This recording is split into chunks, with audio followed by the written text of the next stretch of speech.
Bun venit pe canalul Tarot Lovers pentru ascendent, lună, soare în Pești pentru luna iunie.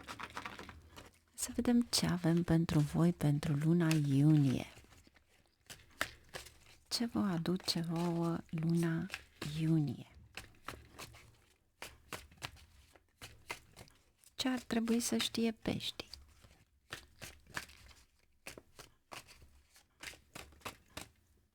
Ok, vrea să iasă afară. Să vedem ce mai avem aici pentru voi.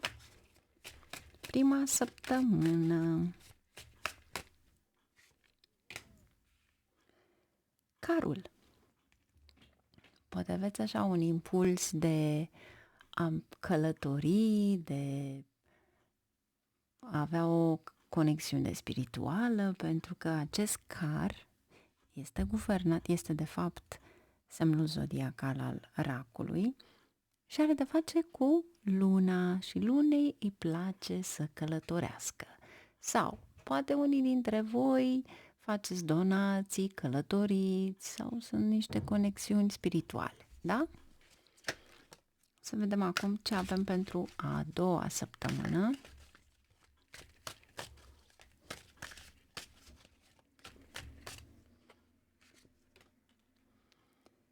Regele de cupe, asul de săbii,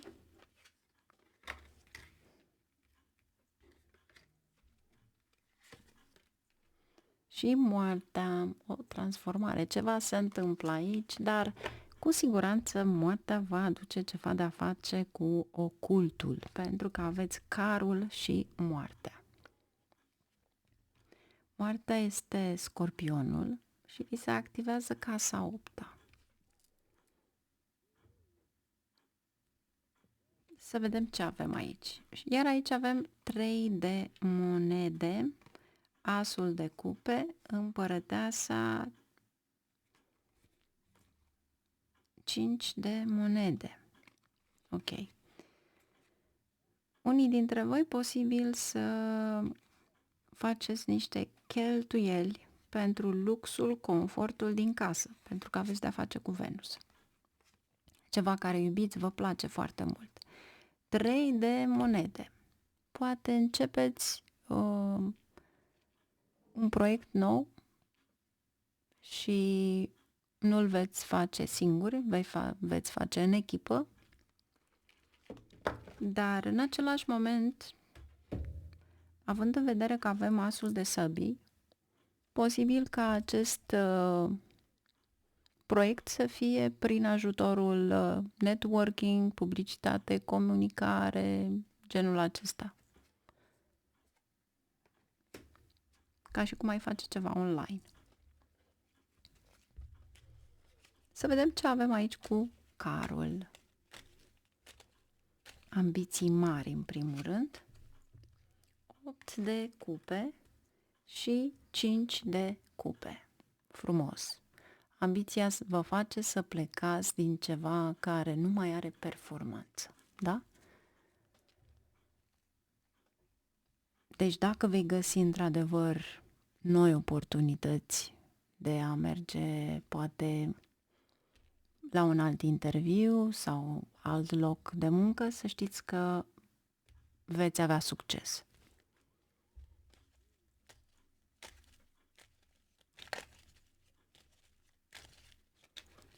Să vedem ce vrea să ne spună aici cu regele de cupe, asul de bâte și judecata. Wow, foarte frumoasă combinația. De ce? Judecata poate fi de fapt șeful tău, superiorul tău, care acum îți apreciază munca, dăruirea față de muncă, în momentul în care tu găsești alt job, ca să nu te lase să pleci de la jobul la care ești acum. Acum, ceea ce ți se promite, o vei vedea singură. Dacă ai o experiență și ai avut ani de zile în care ai stat în acel job, tu ești cel care vei lua decizia respectivă dacă vei rămâne acolo. Dacă nu, să știți că aici este un contract promițător care vă aduce succes. Poate fi ceva diferit, dar să știți că acest as de bâte va aduce de fapt o creștere strategică. De ce? Pentru că aveți de-a face cu asul de săbii după. Și asul de săbii are de-a face și cu locuri de muncă ce țin de guvern. Poate fi chiar o administrație, o organizație, nu neapărat să ai de-a face cu guvernul. Poți să lucrezi la librărie și să aprovizionezi toate, toate birourile guvernamentale cu tot ce ține de recuzita birourilor. Asta înseamnă că tu ai un contract sau beneficiezi de ceva pentru că vinzi numai celor de la guvern. Nu înseamnă că neapărat trebuie să ai tu o funcție guvernamentală sau să începi un loc de muncă. Asul de săbii iese un adevăr la suprafață, deci chiar merge astăzi în continuu, deci am mai avut încă una și se repetă înapoi moartea.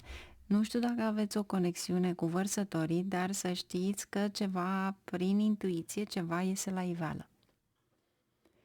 Este ceva care vă transformă, e o ofertă extrem de promițătoare, care are de face cu încredere, consecvență. E o transformare. Aici iese un adevăr care nu se spune, e în secret și ia uitați, aici aveți acest rege de cupe. Dacă eventual acest rege de cupe este de fapt șeful cu judecata, deci combinația judecata cu regele de cupe și este de fapt acel ceva care vi se oferă numai să stați la locul de muncă, dacă eventual schimbați contractul și mergeți la ceva la care lucrați, care e secret, să presupunem,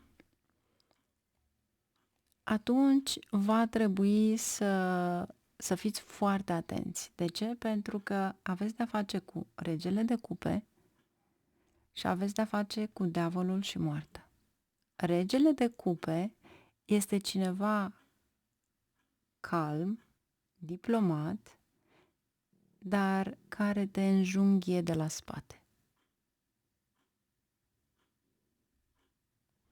Deci fiți foarte atenți cu cine aveți de-a face.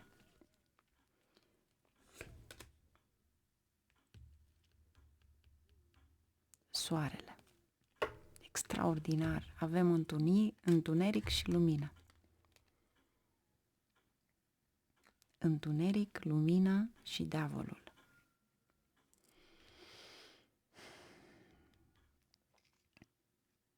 Descoperiți un secret, descoperiți ceva care nimeni nu a descoperit. Dar aici să știți că este și un experiment extrem de valoros, pentru că aveți și soarele.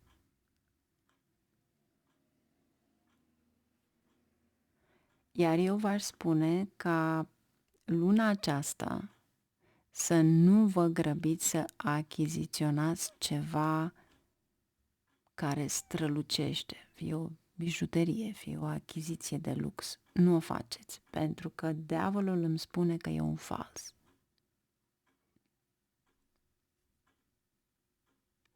Extraordinar de frumoasă etalarea voastră și ceva care n-am mai întâlnit până acum.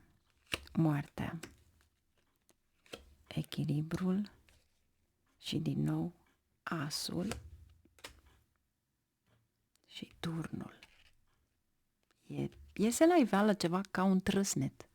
Deci nici nu, parcă nici nu aveți timp să vedeți de fapt. Dar ce v-aș sfătui eu cu turnul? Turnul este Marte.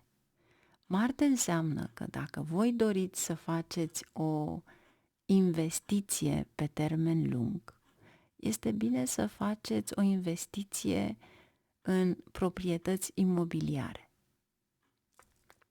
Iar aici, diavolul vă spune că este o speculație. De acolo veți câștiga. Deci, să presupunem că aveți de-a face cu proprietăți care nu au putut fi plătite la timp și banca le-a luat. Voi, dacă investiți în proprietățile respective, vor avea o mare valoare. Problema este că cui merge așa ceva și vrea să o facă, o va face pentru că e ceva ascuns și puteți afla numai prin mijloace de mită. Asta este aici. Deci, nu toată lumea rezonează, dar eu vă spun ce văd aici. Aici este un confort material, nu știu câți dintre voi poate credeți, dar un om bogat nu face bani din muncă cinstită, ci din niște investiții bizare. Dar cu siguranță se întâmplă ceva aici. Iar dacă este vorba despre o moștenire, sau mai bine zis, nu se desparte acea moștenire pentru că așii pe care îi aveți în jos, deci nu veți ști nimic. Adică se discută, toată lumea discută, dar voi nu știți despre ce este vorba. Da, și e posibil să fie în toată familia, inclusiv prietenii sau frați, surori, dar voi nu știți nimic, dar veți afla. Până la sfârșitul lunii veți afla, pentru că aveți și judecată. Cum? Pajul de cupe. Veți afla datorită acestui paj. Am mai căzut o carte. Să vedem ce avem aici. 9 de monede. Și lumea. Un capitol care trebuia de mult să se închidă, dar acum, datorită acestei întâmplări, voi beneficiați de 9 de monede. Este o sumă consistentă.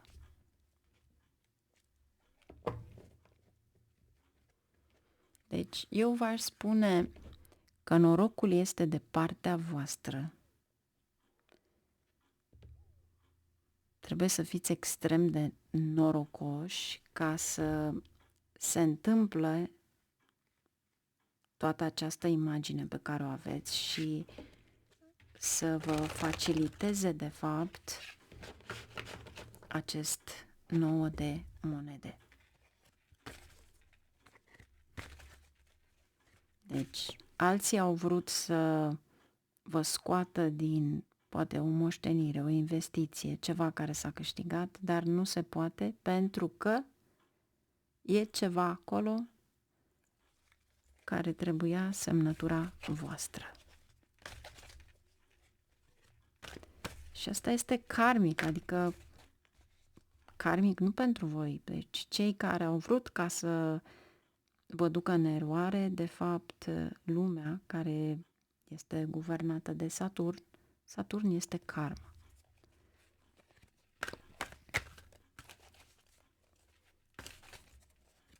Deci ține cu dreptatea, judecata. Să vedem acum ce aveți aici. Cartea asta vrea să iasă și pe asta o scoată. Carul din nou. Succes care vine datorită dedicației, datorită disciplinei voastre pe care o aveți. Și acum este momentul în care puteți într-adevăr să sărbătoriți momentul acela al învingerii, al victoriei, să-i spunem. Ați învins. Iar aici aveți 8 de toamnă. Înainte de a merge la studii, poate sunt copii, sau înainte de a face voi ceva, vi se cere să cercetați mai mult. Pentru unii poate fi, de fapt, întoarcerea la seminarii, la școală, genul acesta care vă face plăcere, da? Pentru unii, în schimb, poate fi ceva la care vă place să faceți cu mâinile, da?